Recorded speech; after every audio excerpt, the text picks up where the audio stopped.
welcome to the Power of Babel. I'm your host, Courtney. I'm here with Caleb and Jeremy, and we have a fun topic for you today. We're talking about the arts, right, guys? Yeah. The arts and the not so arts. Yeah. So when we say arts, what are we referring to? What are we going to get into today? That's a great question. And I think part of what we're going to talk about is how to distinguish art from not art. But generally, we mean just like creative stuff, Yeah. songs, music, movies, written works, although we probably won't get into that so much today. But a lot of overlap with the entertainment industry. Yeah, I hadn't really thought about a definition for the arts. Um, I guess if I was pressed on it, maybe it's anything that evokes aesthetic beauty in some sort. What do you think that would be a decent I think definition? so. Yeah. Yeah. So, in thinking of that, let's start out with music. What were y'all's favorite musical artists growing up? And I think we're probably going to lean into the Christian Mm-hmm. genre of this today. So, Christian artists growing up, music. What Yeah. were they? I'm excited to hear. Well, weirdly enough, we were talking a little bit before we started recording, and Courtney and I have a little bit of overlap in things that we listen to. Yeah. But I grew up listening to the local Christian radio station, and it was all that we listened to. So my musical horizons were very limited. But I remember the first band that I listened to that kind of broke me out of that, and is a band that I still like a lot today, was Reliant K. Nice. Very good band. So somehow they wound up on a Christian compilation of the best Christian music of the year, which my parents thought was safe to buy, right? Hmm. Because it's Christian. But it turns out that like the thing on that was one of their mildest, somewhat worshipy songs, and they're actually like a pop punk band. Think like a toned down Green Day, but for Jesus, That and they've sounds evolved a lot. terrible. It does sound terrible, but the music itself is pretty good, and they've evolved a lot since then. But that was kind of like the first band that led me into other things. But yeah, Caleb, Yeah. what did young Caleb listen to growing up? He's been hating a lot on our list. He So, I'm hates curious Reliant to K. see what his list is. Much better. I mean, Hit us frankly. with it then. Okay, yeah. So I put here's that the in thing. scare quotes. My upbringing was similar in the sense that my parents, my father was a minister, and so they weren't keen on a lot of secular music. I Yeah. won't say that it was like a strict no tolerance Yeah. policy or anything like that, Hmm. Mine was the same. but Yeah. it was much more like they encouraged Yeah. uh listening to Christian artists, and there were a lot of Christian artists at the time that I was growing up, so that wasn't too hard to find the stuff that we liked. I mean, the stuff I liked, I was a huge Audio Adrenaline fan. Yeah. I love Audio A, and then of course DC Talk. Yeah. DC Talk was the coolest because they developed some like notoriety even outside of mainstream Christian circles, and so like I was into both of them. There are others, of course, along the way, but I would say if I had to pick two, those would be the biggest ones. DC Talk is really good. If you're listening to this and you haven't heard anything by DC Talk, pause What a this shame. podcast. Yeah, Listen to a clearly an song unbeliever. called Jesus Freak by DC Talk. Have to. DC Talk is, I don't know what it is, but somehow they, more so than any other Christian artist of that era, I think their music just holds up really well. Yeah, that's probably nostalgia that we're looking through, but I mean, it It I is I definitely still love it. nostalgia. Yeah, I I'd still say love it. no. I have listened. So I also used to listen to Newsboys, Jars of Clay, that kind of stuff. And Jars of Clay was good. I forgot while about I them. still like their music, I can kind of see like, okay, this is a little bit dated. DC Talk is like they were on like the cutting edge of that style of music just in general when they were coming out. Yeah. So I had a roommate in college. I think I've told you two this story before, but our listeners haven't heard it. He grew up outside the church. He became a Christian in high school, and he and he was also from Jamaica, so that kind of like made a difference. And he was my roommate, one of my roommates in college, and we like introduced him to DC Talk one day, and he was just kind of like processing DC Talk because they are such a different kind of thing for Christian artists. And he looked at him and like, so you're telling me the the black guy sings and the white guy raps? And we're like, yes. And Yeah. he said, okay, Yeah, And that's it's magical. yeah. it is magical.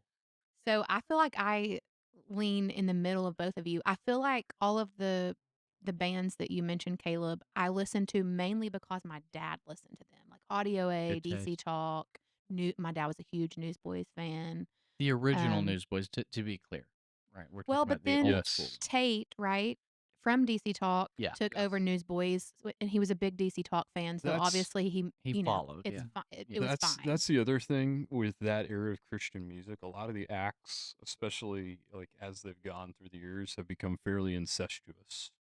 Like so you yeah. have like different It's an interesting word, but perf- yeah, performers and singers just kind of like just going around yeah. everywhere. So Peter Furler was the original vocalist for Newsboys, and then Michael Tate, who was the main singing vocalist for DC Talk, eventually jumped on board once the Yeah. first vocalist for the Yeah. Newsboys.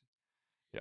So I do lean towards that, but y'all are gonna roll your eyes when I start telling you mine because I'm the girl. So obviously, Barlow girl. Oh Lord. Well, and I feel like you have to also like this. Okay, I'll start with like middle school. Courtney was Barlow girl. Do y'all know Plus One? Yep. They were the NSYNC of Christian music. Yep. Did you wear a choker during this stage? Absolutely, I Of did. course you course. did. With the band tees as So well. for those of our listeners Don't roast me, who please. for those of our listeners who are not familiar with this era of or subgenre of music, what are these artists? Like what are they comparable to? Like in terms of like other music. Well, I would. Are you like? I would say So you said plus one Plus is like One the is like NSYNC of NSYNC, Backstreet Boys. yeah, Barlow Girl was just a group of, I think, 3 girls. So I yeah. don't know. I mean, So it was like a late '90s, early 2000s girl group, yeah, basically. Yeah. yeah. So I was really into the girl groups. I did kind of like Christian rap, which this was like I did like Lecrae Uh-huh. like later on in like high school. But do y'all Lecrae, know KJ52? Oh yes, I know my KJ5 God. too. Lecrae, We so have to that cancel the KJ52. podcast. I'm so sorry. there's like an archaeology of different trends in Christian music. For me, the Newsboys and Jars of Clay and Audio A, that was like late '90s to early 2000s. Yeah. Yeah. Christian rap really got moving like 2005, but mostly afterwards. Yeah. I would even Right. like Toby Mac. I was actually a really big Yeah. Toby Mac fan. Of course. If you were into DC Talk, then you followed Toby Yeah. Mac's Yeah. solo And career Yeah. Toby for sure. Mac, so he was like the main rapper in DC Talk, and he has, if you know Christian music at all, you know he's had a very long rap career, and he's still going at like the age of He is 95. Yeah, he's still 100 years old. going. Yeah. He's my dad's age. He's Yeah. pushing 60. And it's like, you know, and I gotta say, you know, you listen to it, and it's not bad. It's very Christiany subculture compared to most rap music that's out there. Yeah. But like the production quality, like it's clear that you know there is some sort of quality here. It's just probably not what you think of when you think about rap and like you know the cutting the edge of rap music.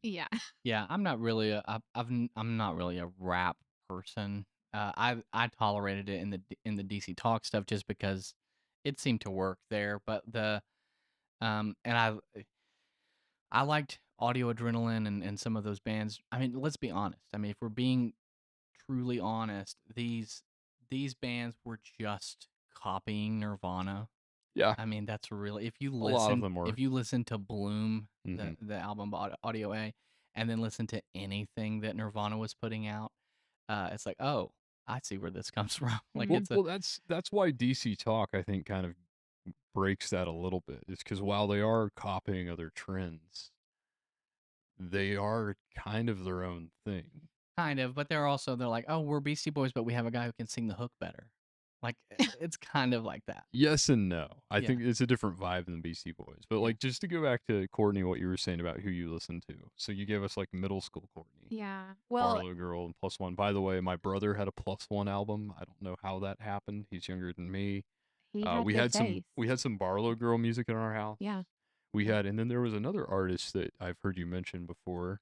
I That was about to say it. Is okay. it? Are we gonna say the same thing? I think so. What were Let's you do it gonna in 3, say? 2, 1. 3, 2, 1. Stacy Skillet. Orico. Oh dang. Oh, those are two very different things. That was a bust. Sorry. Well, we I have did talked about Skillet I before. did listen to Skillet though, like Yeah. Yeah. in high school. Okay. Skillet, by the way, is a band. Just to show you how much of a cultural ghetto a lot of Christianity is stuck in. People look at Skillet and think that it's some sort of like edgy Satan worshiper thing. Yeah. Oh, yeah. Yeah, Because they got pyrotechnics Yeah, on the they stage. dress in black and they look kind of like Well, they do now. I mean, this is yeah, the thing. This is the thing about Skillet. Go back and look at their old school stuff, and they've got like leather and yeah. oh, yeah, I went to a spikes. concert that would it Yeah. was very interesting. I It mean, was cool. like blonde hair, spiked 5 inches above his head, and like hmm spikes on his neck, like a dog collar. Like you probably loved him because of the collar on his. Absolutely. Middle school Courtney Yeah. was like, wow, this is Well, great. I feel like Skillet was more my high school Okay, era. yeah, They've Yeah. that's changed probably a lot fair. though, because some of their earlier stuff was like techno sounding, like rock, like it was weird. Mm. Yeah. Yeah, Okay, but Stacey Orico, yes, Stacey that was Orico. definitely one. Crystal Lewis. love her. Um, hmm yeah. So, okay, so yeah, that's like middle school, high school of us. What about nowadays? What are some of y'all's top artists, Christian artists nowadays? Mm. Hmm. Mhm. Um, it's kind of spotty. So one of the things is I've started in the last like 10 years. Reliant K corrupted me. I started listening to some secular music, although I'm pretty choosy about what I listen to. But Christian artists, there's a metal band that's been around for a while called Demon Hunter. Really Okay, good. I love heavy music. That's one haven't of the heard of them. yeah. That's I It's a good band name. they are really good. And then there's a band that I started getting into a little bit called Holy Name, and they have like it's also metal, but they do like music that's like basically worship music. Some of it, and they did a song with Brian Head Welch, who was the former vocalist for Korn. Yeah. It's really really good. It's called Fall on Your Knees. Yeah. So let's be honest here. I don't listen to very much Christian music unless we're talking about worship music. Yeah. Mm. Well, Uh, so that's part of my question is, does Christian music even exist anymore outside of the worship genre? Because, and I hate to cut you off, but the only artist that I could really think of that I listen to that I would consider a Christian artist is Ben Rector, Mm-hmm. but he doesn't put out what you would call quote unquote Christian music, but he is a follower of Christ. And we'll get into that talk yeah. Yeah. here in a little bit. Yeah. But yeah, I mean, I feel like I mean, who I would say I listen to is like Elevation, yeah. all of the mainstream worship The genres. worship music that like all the songs are like 6 to 8 minutes long, and Yeah. it's I was talking about this with a different friend before. It is a distinct genre, like the current kind of like Hillsong, Elevation, like Belonging Company worship. Mhm. That is its own kind of thing, which is good. You know that we actually have like a genre and not trying to necessarily copy something else that exists out there. But I mean, there are still some Christian artists in the original sense, right? Like we mentioned, Toby Mac is still going. Yeah. Like there's Christian music like festivals and events that happen all the time. You can still find Christian music artists that are not just worship artists. Yeah. But then there are also a lot more, and this has to do with changes in the music industry overall. I think, like I'm thinking of like a guy like Josh Garrels, for example, who's kind of like a singer songwriter folk, undeniably Christian, very Christian lyrics, but not the kind of marketable stuff that you can put on like the local Christian radio station most of the time. Mm. Yeah, and that's just a bigger story within the overall music industry as a whole. Yeah. Is more a shift to more indie stuff. Yeah. I wonder. Maybe you guys have thoughts on this whole idea of like. I wonder if some people have sort of erased this idea of Christian music and secular music and sort of just recognize a category. We'll just call it music, right? Where it's Mm, like there are Christian is not some necessarily a genre of the arts right. necessarily. I'm just spitballing here, but I'm not so certain that Christian, air quotes here, is a genre of the art so much as it is a descriptor of the person producing the art. Yeah. Yeah. In which case, um, like you mentioned, the way that Ben Rector, does. I mean, it may be irrelevant to classify it something that way and just say, well, listen, here's a person who is a Christian who produces art, and therefore their art reflects their Christianity. Right. So Which was whereas, which was always, even going back to the 90s, that was the logic behind so-called like crossover acts, right? Like yeah, Jars of Clay yeah, had some mainstream success. Switchfoot, that I don't think we've talked about, is similar. right, And within the Christian community at the time, there were a lot of people who were kind of wary of this, and they're like, "Yeah, but if this is Christian music, why aren't you singing about Jesus?" right, And explicitly. yeah, and the argument was from these people was, "We're making music, we are Christians. If if you listen to it, you will hear those themes, but we're not like worship leaders." And so I think at this point, that's that kind of ethos. Christians making music. Christian music is not a genre other than like worship music, of course. Yeah, and That argument has kind of won. I'm wondering too, and I don't know this. I mean, this is more of a sociological point, but like, I wonder if some of that during our upbringing when we were younger, if this was reflective of sort of the remnants of fundamentalism, which sort of in many ways fundamentalism in Christianity, sort of sought to separate Christianity from the secular world in such a way that it creates a subculture, Yes. Mhm. right? And this is um, I think a lot of people have looked back at that and saw that, Hmm. because fundamentalism was sort of a reaction to the theological liberalism of previous eras, right? So Yeah. there are people who became progressive in their theology.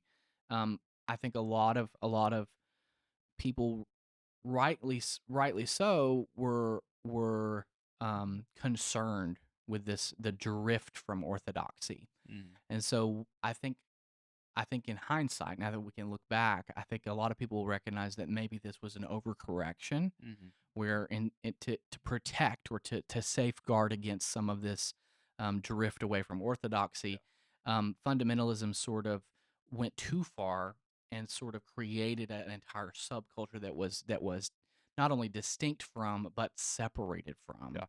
the culture at large. Yeah. And so that's gonna, in my mind, that's gonna bring up a lot of questions about, like, No, I. was that a mistake? Um, does that harm the arts in Christianity or Mhm. from Hmm. Christians because now we have a we're disconnected from the rest of the world, and does this produce an inferior Yeah. Yeah. product? Like, Yeah. there's lots of things. Well, you also brought up earlier, like your upbringing, and I kind of was similar, and I'm sure Jeremy's was as well. But just, you know, I wasn't discouraged to not. Well, I wasn't told don't listen to secular music. Hmm. But because there was this genre of Christian music aplenty when I was growing up, I was definitely encouraged Same. to listen to that Yeah. other rather than the other. But I do think that that is the remnants of that because, um, you know, I just lost my train Yeah. of thought. No, I mean, I to this day, like if I'm listening to music, my parents will say, "Is that Christian music?" I'm like, "Who cares? Yeah. Is it good music? Is it bad music?" Yeah. In multiple senses. But like, so I think so, Caleb, what you're talking about and the fundamentalism thing, I think that is really the main thing here, the driving behind this. There's a legendary metal band called Striper, Yeah. right? Striper, if you like, another awesome band, go listen to them. They got saved at a big evangelist like crusade, and this is like late 70s, early 80s, and their immediate response wasn't, "Oh, we need to stop being in a metal band." It was like, "Oh, we can make metal music for Jesus." So they kept doing things like playing Ozfest, and they would like throw Bibles into the crowd, and the crowd would throw them back and Yeah. whatever. The Aussie fans would Yeah, eat the Bible. yeah. But anyways, they would, so like, yeah, and then it's ironic though, because like the big evangelist during when all this was in the satanic panic was going on, Dungeons and Dragons, like that big freak out was going on, Yeah. and the evangelists were whose crusade they'd gotten saved at was like condemning metal music and stuff, Yeah. and they're just over there like, haha, we're just gonna make metal music, Right. which I think is really cool. But yeah, that like the '90s Christian music, I have called it a ghetto. That's really what it is. Um, it comes out of that '80s fundamentalist, like, oh my gosh, look how crazy the culture is becoming, and we need to like separate from that. Yeah, and I don't want to be too harsh on the people, the Christians who are responsible for that Hmm. fundamentalist movement. I don't want to be too harsh because a lot of those people are the people whom I respect the most, who have had huge influence, like of a Mhm. prior generation. And the reason I say this is because their intention, the reason why this happened, is because they were trying to safeguard the church Right, and Christianity at large from the dangers of theological liberalism. right. And so, which was a legitimate, and it still is a It legitimate threat. it is, Mm. but I think so. There, I can agree. I think the heart is in the right place, but it has done so much damage Yes. to Christianity and the church. And as someone who works in the arts adjacently and Mm. who has like a background studying the arts, Yeah. I hate it with a passion. I Yeah. really do because even today, we're dealing with the fallout of that, and we have all sorts of Christian leaders who say, "Well, why aren't we influential in culture, and why can't we have like good Hollywood movies with Christian themes?" It's like because you pushed a lot of that out of the church You a couple separated us decades ago. from those things. Yeah. Mm. Yeah, Yeah. I mean, it's the old phrase that the road to hell is paved with good yeah. intentions. Yeah. So, why do you think that as Christians we've made this shift from, trying to have, which I guess in a sense we still do have our own genre, but it's definitely different. We talked about it being worship, more worship minded now. What do y'all see being what made that shift, and why is it so popular and mainstream right now within the worship? Yeah. So if some of the remnants of this sort of fundamentalist bifurcation, I know this is Oh, strange, fancy just words. the separation between secular and Christian in terms of genre, if the remnants of that are sort of fading away, which I think they are Mm, largely, um, then it doesn't leave a lot of space. I mean, it doesn't leave a lot of space for Christian genre music. Yeah, The space it does leave is worship music is sort of a different category, yeah, or at least it can be defined in a sort of different category, which is that it's not just the sort of thing that I mentioned earlier, where it's like we're Christians who are producing art, and that art therefore is Christian. There's a more explicit intention for what the music is intended to do, yeah, right? It's not just we're not producing music purely for its aesthetic value.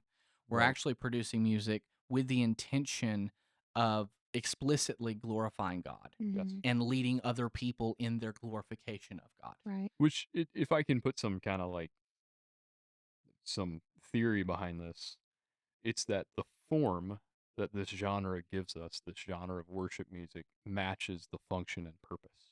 Mm. So if you look at these, the reason why these songs are tend to be longer than the average top 40 song is because they're inviting you into a space of contemplation and reflection and praise towards God, and inviting you to stay in that mode. Like if you think of a song like Hillsong, "So Will I," Mm. Mm. you Great have, song. Wonderful which song. a fantastic song because it is so much like old hymns in which each verse carries us forward step by step, showing how the doctrine of creation Mhm, is present at various stages. But also, we have this amazing soaring chorus that's repeated over and over and over, and inviting you to like continue to reflect on that.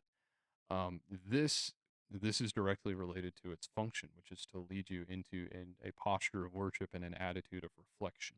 mm, So that's just one very basic way in which this genre, which is a unique genre, has developed in pursuit of this purpose of giving a sort of worship music to the church. What used to happen in the 90s and 2000s, and before then, I would guess, but I wasn't around to witness it, is that you would be like, you would have like the old style church music, which is like hymns and stuff, and the contemporary stuff, would be like, okay, well, what's popular on the radio right now? Let's make something that sounds like that, but talk about Jesus. Mhm. Right. And which that's kind of like altering the window dressing. That form is not necessarily conducive to worship music. I'm not saying that worship music has to sound a certain way to be worship music, Right. but I am saying that there is value added when artists and singers and songwriters are developing music from start to finish with that goal in mind. Yeah, uh, there's a lot that can be said about what Jeremy has Yeah. just said. I mean, one of the takeaways immediately that comes to mind is when you do what you were just talking about, and you create. They probably wouldn't have framed it this way, but an imitation of something that Mhm. already exists. Um, the imitation or the reproduction is all. I hesitate to say always, but at least usually inferior to the Yes. thing that it's Yeah. imitating. It's a lesser version than the original, Right. which is why I think a lot of people have sort of had this question, which is why do Christian arts, um, Why do they suck? why are they not good? Well, they just tend to be so cheesy, Yeah, and I think that says a lot too. It's because it's almost inauthentic because they're just trying to make Christianity mainstream right. and make Yeah. it, sound like things that are popular. But you lose I think this begs the question is why does Christian art in quotations um tend to neglect artistic excellence over they're neglecting that over, like, the message they're trying to Yeah. convey. Yeah. It's Um, it's bad theology. Mm, And I even think that some Christian art is not actually technically art. mm, So you have the derivative works, but you also have, which is the technical term for it is kitsch, yeah. which is just works that appear to be art and entertainment, but really just like overwhelm you with sentimentality. Mm. And there's not any kind of God's not dead. yeah, Excuse me. any kind of like we'll get into it's movies now. failing certain key things of like logic and artistic design and plotting and but the problem is that theology, um, especially in Protestant, especially in evangelical and fundamentalist circles, the message for so long has been entertainment is not valuable, it is not meaningful. At best, it's like something that you can kind of excuse as long as it doesn't keep you from like praying or serving at your church. Mm, And so there is not an evangelical theology of art by and large. And because of that, while at the same time we're saying everything you do needs to be theologically based, which I think that's a good message. But if you don't give people a theology of art, guess what? They won't make art. right. This is not always been the case historically, That's right. by the way. And the Catholics have a great They theology of do. art. They do. And this is, and I will say, historically speaking, if we look back, I mean, this is a common thing. We're prisoners of the moment. We have a very narrow sight in terms of our recent history. And so the current state of the arts, though, is, I would say, an anomaly with respect to the rest of church history and with respect to the rest of history, Mhm. frankly.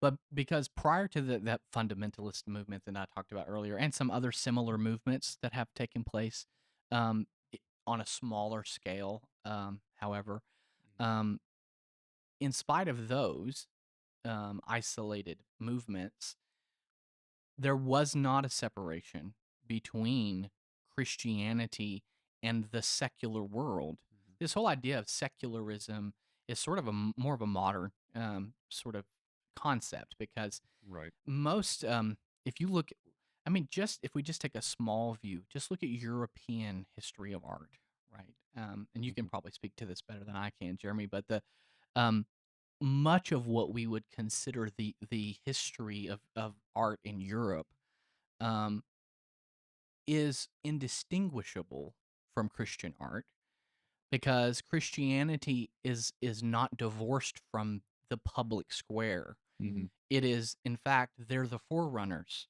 So many of the things that we consider some of the greatest works of art throughout history are actually in some cases explicitly Right. theologically, they're not theologically neutral.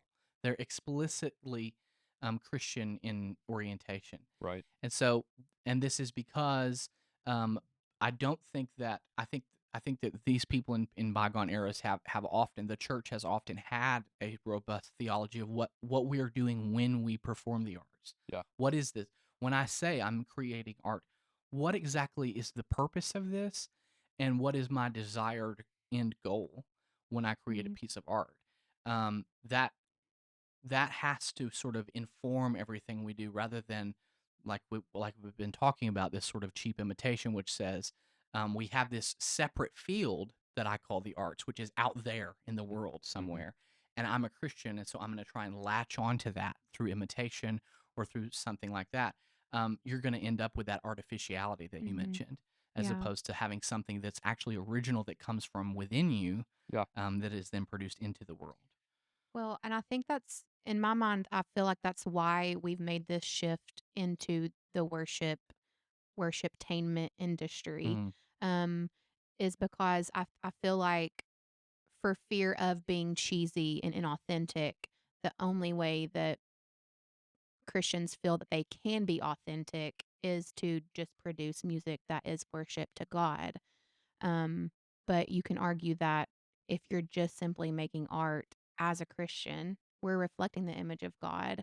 Mm-hmm. That is your worship to God. And it doesn't have to explicitly name him or even necessarily be about him, but your life is reflecting him. Mm-hmm. yeah. And I just feel like within the worship industry, there's a fine line there as well, and there's a lot of, um, just within the worship genre, we see a lot of imitation as well, Yeah. especially right now, you have to sing, a chorus, a verse, and then it has to build up to this big bridge moment, and, Yeah. Yeah. so I think there is some infiltration even within the worship industry. Yeah, and because of exactly what you just described, I think this bleeds over into we've been talking about worship and music mostly to this point, but this spills over really into all the arts, which is that so you end up with um, this cheap imitation or this cheesy whatever term Mhm. you want to put on it, sort of thing. Which here's the result of that is people don't like it, Yeah. right? Because it's not Right. good. It doesn't have value, Right. and so that gets pushed to the peripheral. And then what happens with the rest is that because we see that as the primary expression of Christian art, Mm-hmm. apart from worship, um, then the other arts are basically vacant Mm-hmm. from Christian attempt. So Yeah.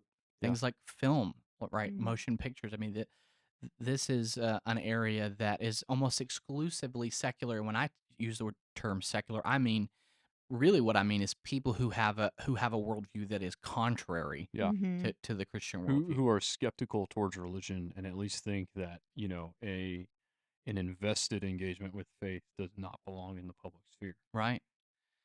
Yeah, and And so and you see that in a lot of movies. yeah, There are exceptions. Um, The Passion of the Christ, for example, which I think is a miracle that that movie got made yes, and turned out as well as it did. and And I'm using miracle in the sense there of like, turning water into wine. I think that yeah, that might be that is a modern day miracle. it's crazy that it was made, and the pushback that it received after it was made, the criticism Hmm. that it received. Now it's interesting. That's actually a really interesting example case. Hmm. And I'll just put my cards on the table. I think that's a really phenomenal movie. Yeah. Mhm. And I not just because it's about Jesus and I'm a Christian.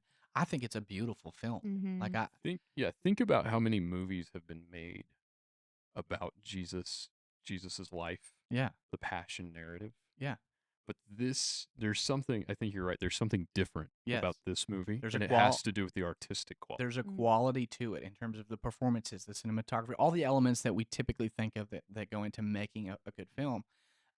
It has it. Um, and on top of it, it has the theological messaging. But I think the difference is that we have a person who's not an outsider to Hollywood, Mel Gibson, and Yeah. say what you want about Mel Gibson's personal faith or piety. That's kind of irrelevant. it's not irrelevant for the discussion that we're having here today about Yeah. a theology of the arts, but he's informed by his Catholic theology of the arts. Hmm. Whether you think that his personal piety is up to snuff or not, the and so because he has this theology, which has probably informed all of the art that he's participated in his career, Yeah. some of which is really excellent.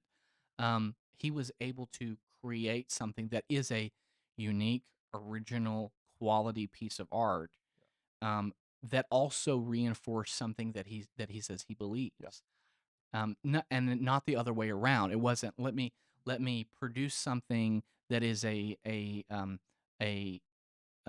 tract, right? Mhm. Basically a propaganda for Right. this thing that I believe, but rather I'm going to make a piece of art that pays tribute to or gives stage to this thing that I believe. Yeah. Which, when you think about it, if you're going to be a Christian in the arts, is the best way to honor God.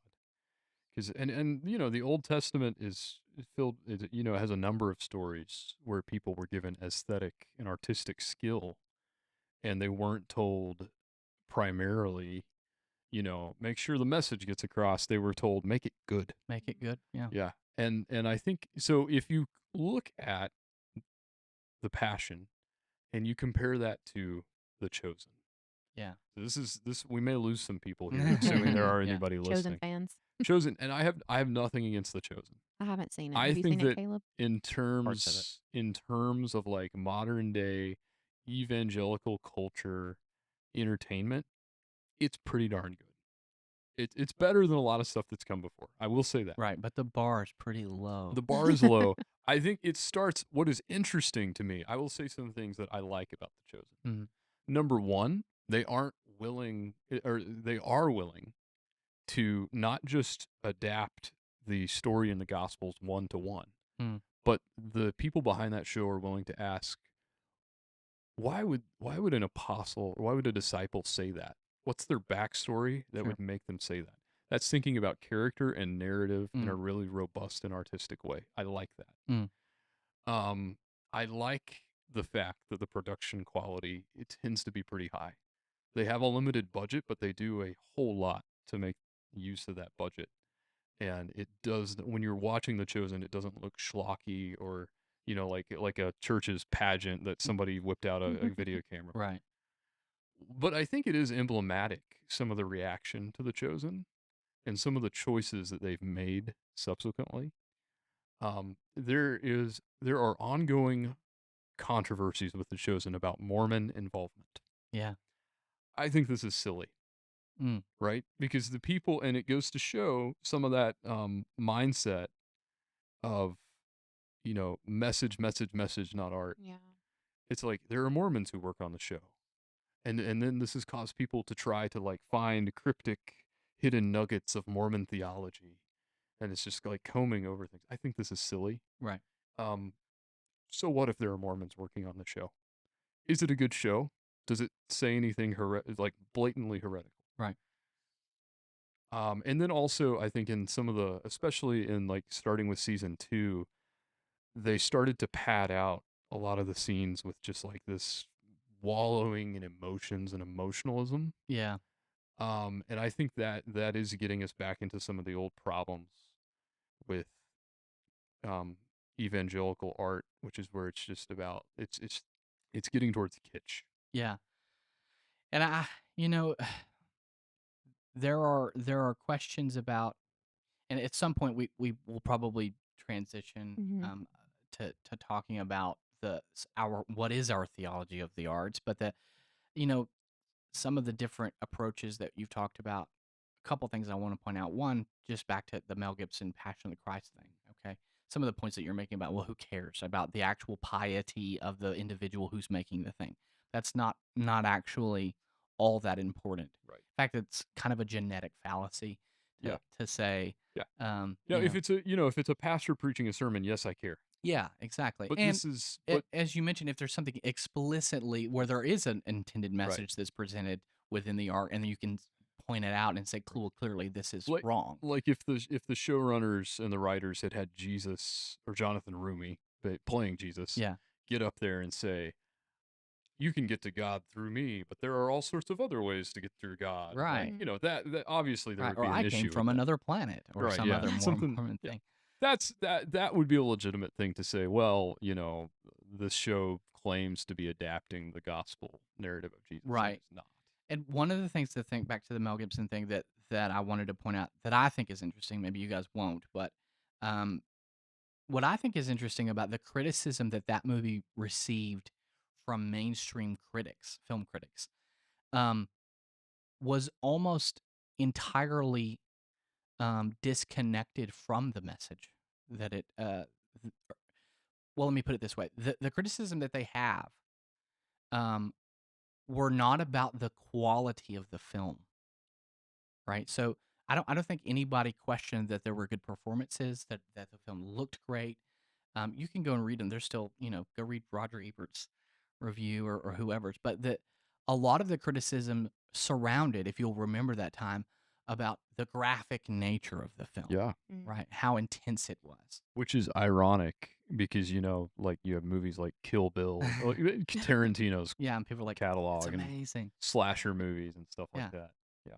Yeah, and so they criticize this because I think that the film did something it was intending to do, which is Mhm. that it made people uncomfortable Mhm. Yeah. with what was being displayed on screen. Why? Because well, what's being displayed on screen is an atrocity. Yeah. It Mhm. should make you uncomfortable. Mhm. Yes. That's the intention Right. of the presentation. And so it's interesting that a lot of the criticism was like that. But I didn't see a lot of criticism that said this is poorly made, this doesn't have quality, there's not artistic value. That they recognize those qualities and then criticize Yeah. the thing that was the Yeah. actual Mhm. intended goal. Which critics do that all, like professional critics do that Right. all the time, you know, because that at that level you're looking at worldview differences and ideological differences. Right. I do. That reminds me though, one of the things that I hear in Christian circles a lot that I think is, and it ties into this, what you were talking about with the graphic, disturbing nature of it. Christians will say, well, you're not supposed to glorify violence. Mm, You're supposed to focus on whatever is good, whatever is lovely. And this is where we get into the emotionalist kind of artistic slop stuff, right. because there's an idea that if there is violence, if there is something disturbing, if there is something unsettling, that this is not a proper thing for Christians to think about. Right. Which is why we shouldn't read Judges. Right. Yeah, Oh exactly. my You have to start, gosh. you know, get your scissors out. You're going to have to start changing some of the stuff in the Bible Yeah. if that's your Yeah. view. And so this line of like glorifying, I think that a lot of people who use that language to say, you know, we shouldn't make or watch certain forms of entertainment, they're that glorifying, they're putting a lot of emphasis on that word, and it's not really a coherent definition of what that means. Just because something is depicted, just because something is thought about or addressed, doesn't mean that it's being glorified. Mm. And if you watch a movie like The Passion and you say they're glorifying violence, you really You're missing the point you're there. missing the point. Like there's nothing in that movie, none of the themes that say this is good, this is entertaining for entertainment's sake. Mm, There's nothing about that movie that would make you think that, like, yeah, violence is good. right. So this is kind of where I struggle with Christians making art. And it's where did we where did we lose the artistic quality? Um, you could argue, Christians, we see God as the ultimate creator. And honestly, anything that is created past creation is a copy because he is the ultimate creator. But we see him and we see his glory and we reflect his image as followers of Christ. Shouldn't we be leading the charge in creating the most beautiful art that there is because we reflect who he is? And I guess it is just because we don't want to, because of where we've came from, we don't want to be Hmm. cheesy. But what is it that we're missing? Why are we Yeah. not leading the charge in this beautiful creation? Well, Yeah. I would rather people try and it end up being cheesy. Yeah. Yeah. Like I'm not, I'm not gonna fault anybody for trying. Yeah. Um, but that's a big question. I think it has a lot to do with the sociological stuff Caleb talked about. Mhm. There's a Catholic poet in the middle to early 20th century named David Jones. Not a very popular one, but he has a very good take, I think, on the arts and Christianity in the arts. And he says basically to have a robust culture of the arts, you have to have a um, a true actual culture. Culture itself has to be healthy. Mm. And as Christianity has kind of retreated into its own little bubble Mhm. for good and bad reasons, um, I think a lot of Christians have lost the confidence to believe that they should participate in the arts. They've lost the justification to do so. They've lost the theology to Mhm. do so. And, you will have singular artists who are great who can make that jump, like a Mel Gibson. Mm. But the overall conditions of the culture or the subculture don't promote it. And there's really no easy way around that. So this is, I mean, part of.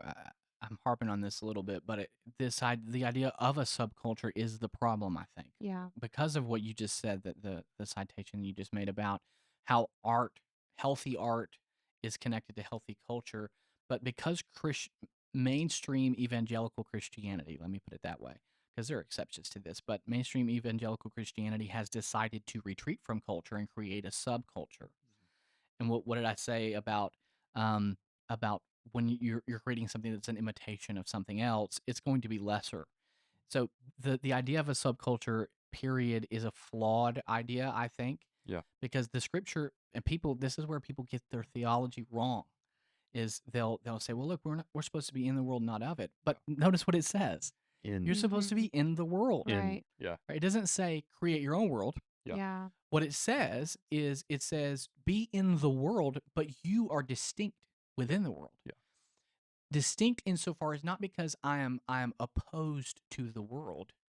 Why would I be opposed to the world right. when God so loved the world that he gave his only begotten son, that whosoever believes in him Yeah, should not perish but have everlasting life. yeah, So God has intense love for the world. What I'm intended to do as a Christian who reflects the image of Christ, like you were talking about, Courtney, what I'm intended to do is to give the current world a taste of the world to come, yeah, right?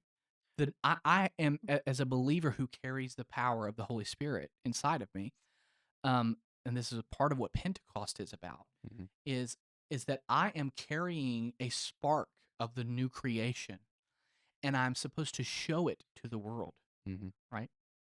If anyone is in Christ, he is a new creation. hmm, Mhm. So I'm showing people a glimpse. If I'm truly like Christ, if I truly reflect him, then when people look at me or people see the works of my hands or people participate in the things that I create, hmm, then what they should see is a glimpse of the new creation, a glimpse of the Mhm. world to come. And what is the world to come? Well, it's the perfected world that we yeah, currently live in, Mhm. yeah, right? It's actually the optimal version of our current culture. And so what that should cause me to do as a Christian is to produce excellence. yeah, Because what I'm Right. actually, if I'm producing something that's new creational in quality, it's going to exceed in excellence anything that's Right. out there in the current culture, Yeah. yeah, right? So what my goal as a Christian should be is not that I should make something separate from and Mhm. different from the current culture, what the current culture produces, but rather I should make something that exceeds hmm. in excellence Yeah. what the Yep. current culture But produces. I do want to say though that is messy. Yeah. So being in but not of is very messy. It's very tough Yeah. Mhm. because of secularism, like you mentioned. Right. There are people in those spheres who are going to say, "You're a Christian, you have no place here." Yeah. So it's not always just about Christians isolating themselves. That's true. Sometimes it's about being pushed away. But at the same time, I don't think that lets us off the hook. Right. Like I've been in some similar spaces which are very, very, very, very secular and involved in the arts, and it is tough. It is tough to be there. It can be very draining.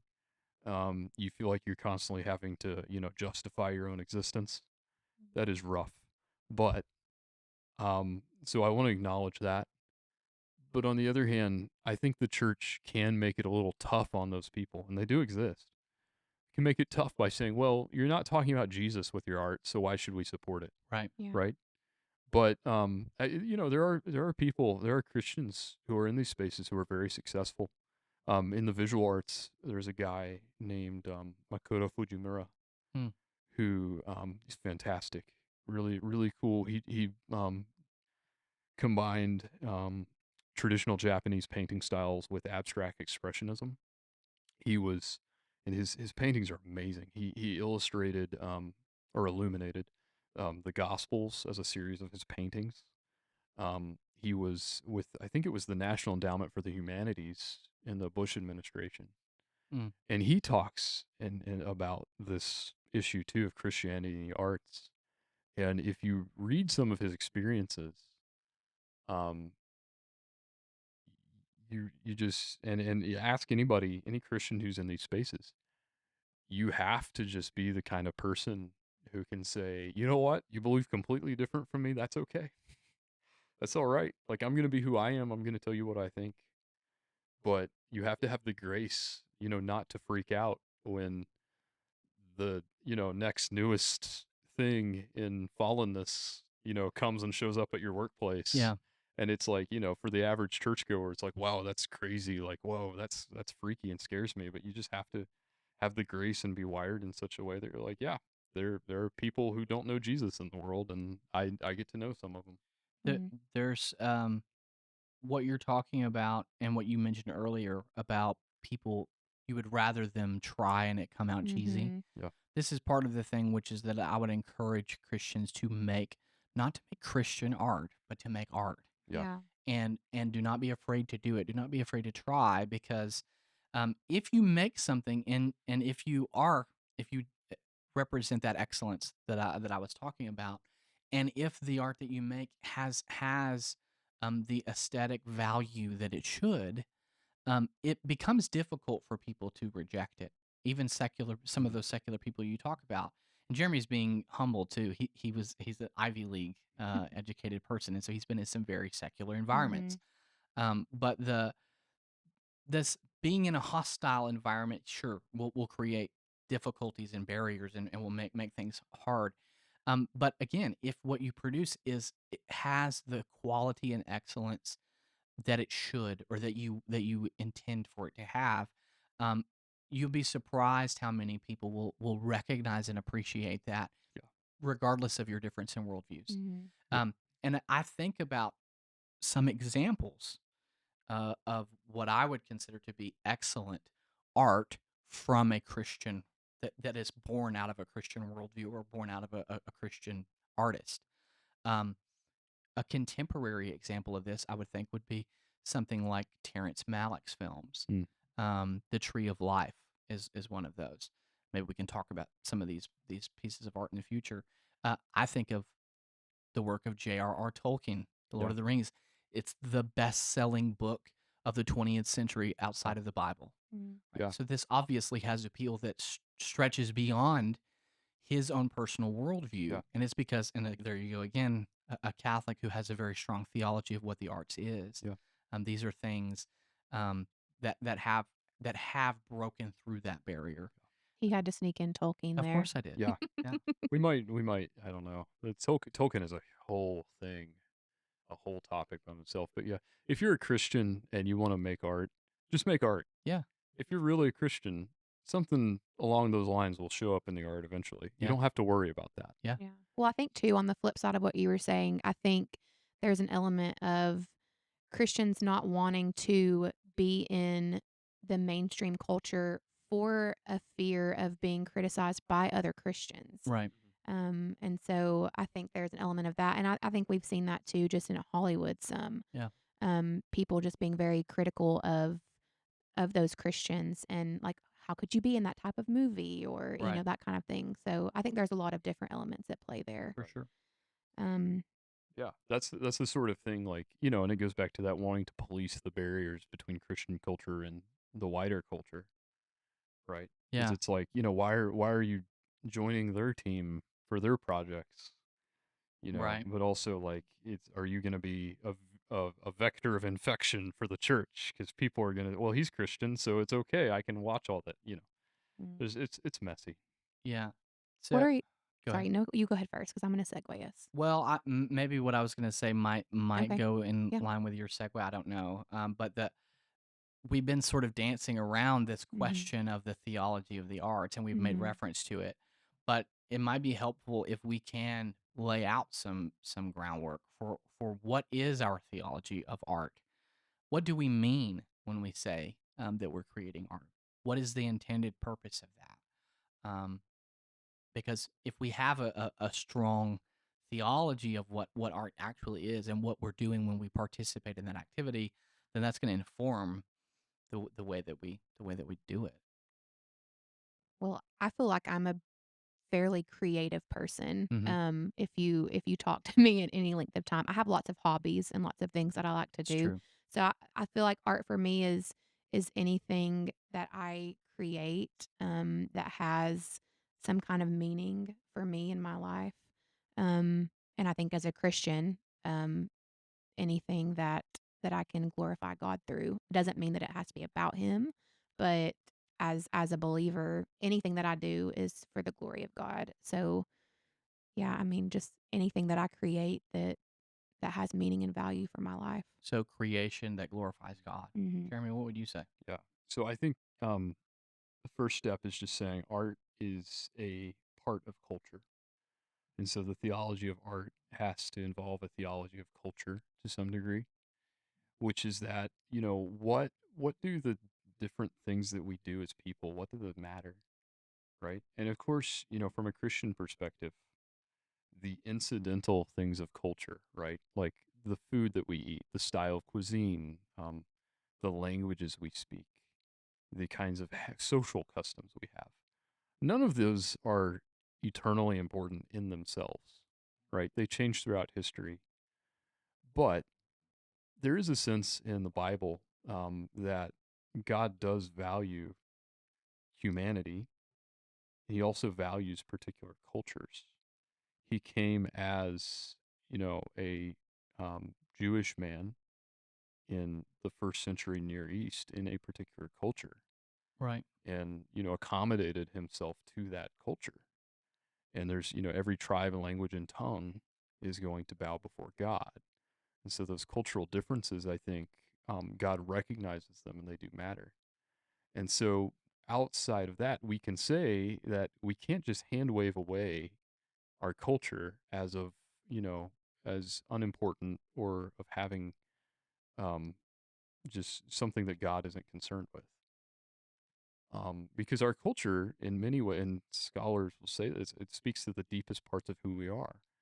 If you can tell someone, if there's someone who has learned a foreign language, like an immigrant that moves to a country, and they can learn that language, be a fluent speaker of it, but if they hear in their original language of something, it's liable to connect with them on a deeper level. And so, with that in mind, I think that culture matters. For that reason, the arts matter because the arts are very strongly connected with culture and some of the things we find most meaningful in culture. Right. David Jones, to return to him again, that British poet, said that the arts are primarily about things that aren't useful, Hmm. and that's their glory, Hmm. right? Yes, some of them do have a message, some of them do have a point. They can make people money in the terms of big budget films, Right. hopefully. But what keeps us coming back to them is that they aren't useful. That's what the aesthetic is, basically. It's not useful, but it is pretty. And the beautiful, I think, and the things that really capture our attention, the beautiful, the wondrous, um, they do invite us to reflect and they invite us beyond our day to day lives in which we're just trying to survive and to get what we need and to fill our stomachs.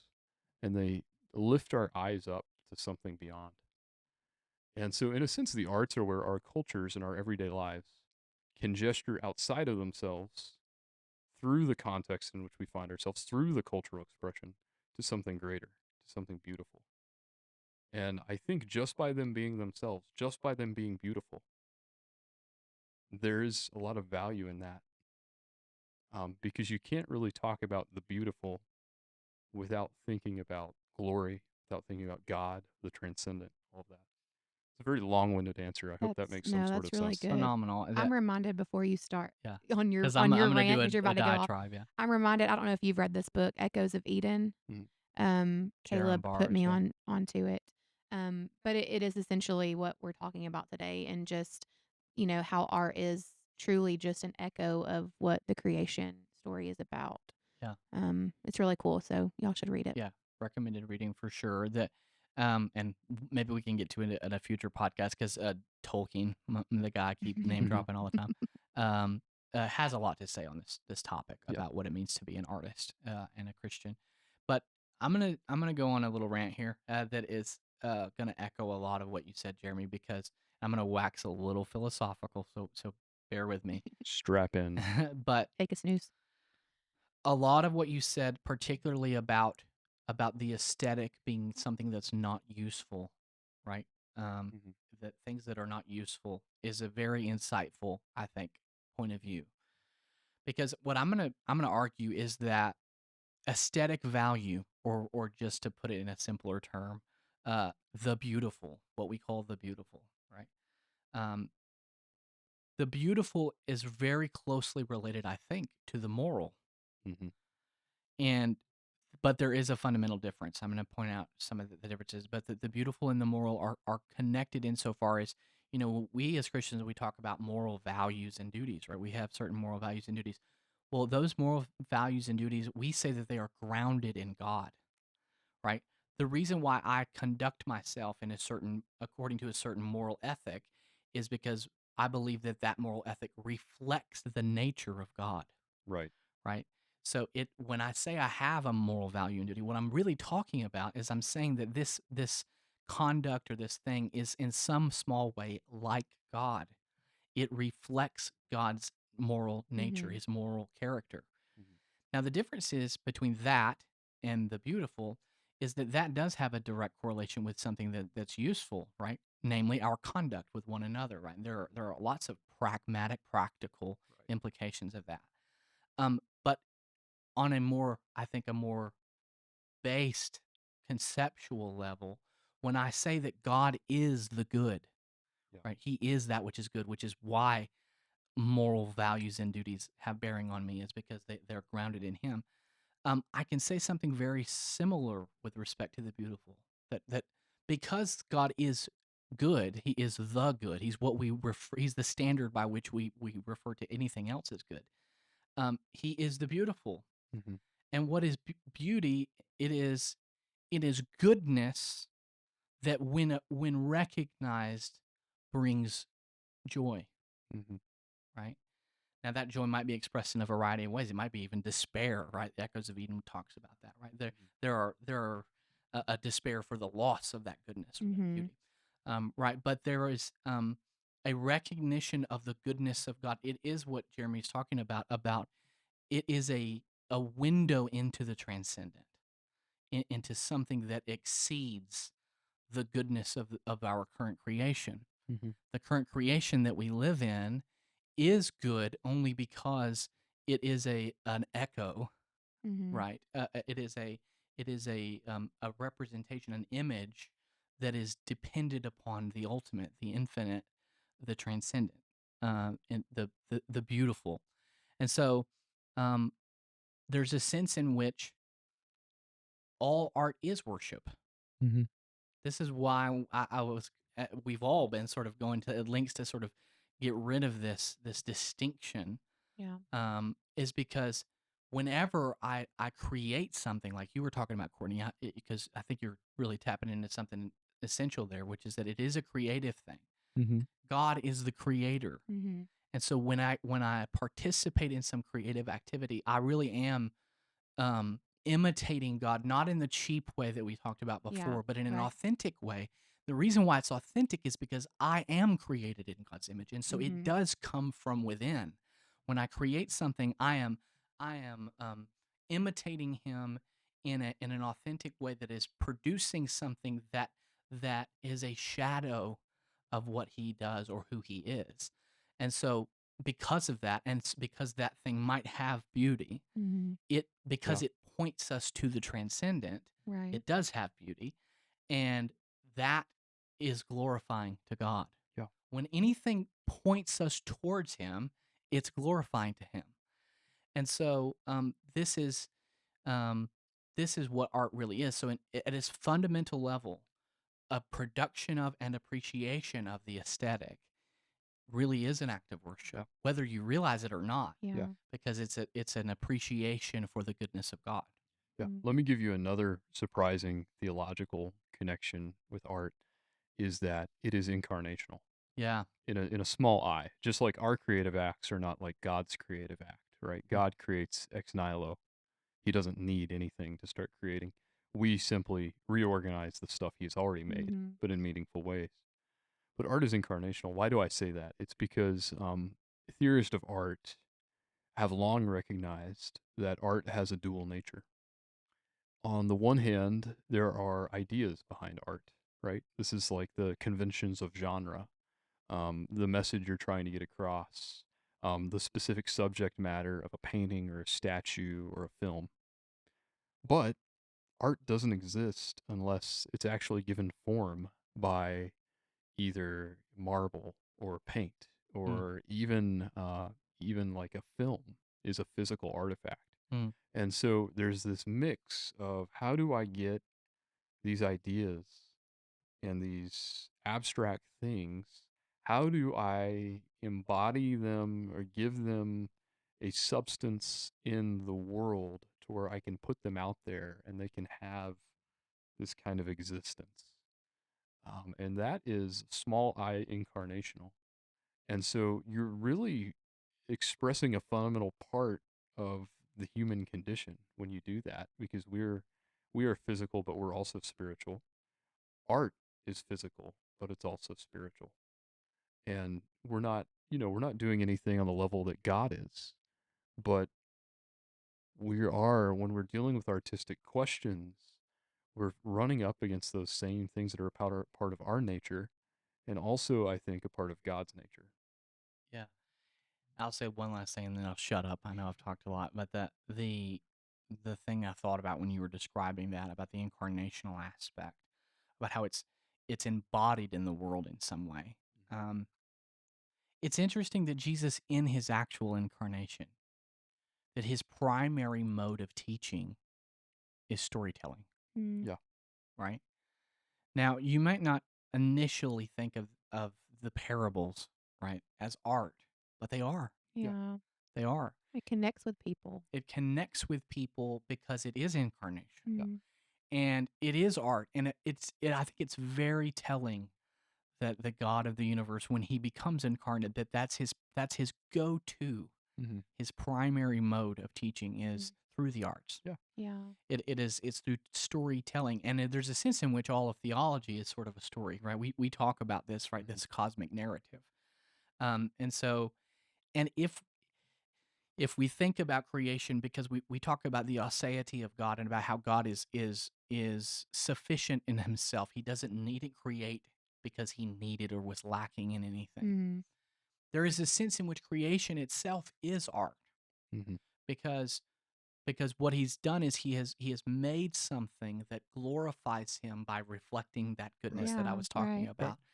It is the heavens declare the Yeah. glory of God. And Mhm. he doesn't need it. No, He doesn't need it creation. It right, serves no utilitarian purpose for right. him. It's not a matter of pragmatism. It's a Mhm. matter of beauty, and that this is it's a and think about this: if you are the infinite God who is matchless and boundless in his quality and is the paradigm, the foundation of goodness. Um, what could you make that would be of any value? If you are Mm. the definition of Right. what value Mm. is, Yeah. what could you make that would be of value? Right. The only thing you could make would be a mirror, right? Something that reflects back your value, your goodness, and that's what the created order is, and the chief of which is humanity that is made in the image of God. This is what our sole intention was, is to be a reflection of Him and His Yeah. goodness. Yeah. Wow. I think that's a great place to wrap up and just, um, if you're listening, hopefully you're encouraged that you go out and make some art Yeah. and reflect God's image, and don't be cheesy with it. Don't try and just make things that are all about him, but just be you, be a follower of Christ, and just make things. And we'll hope that you tune back in next time.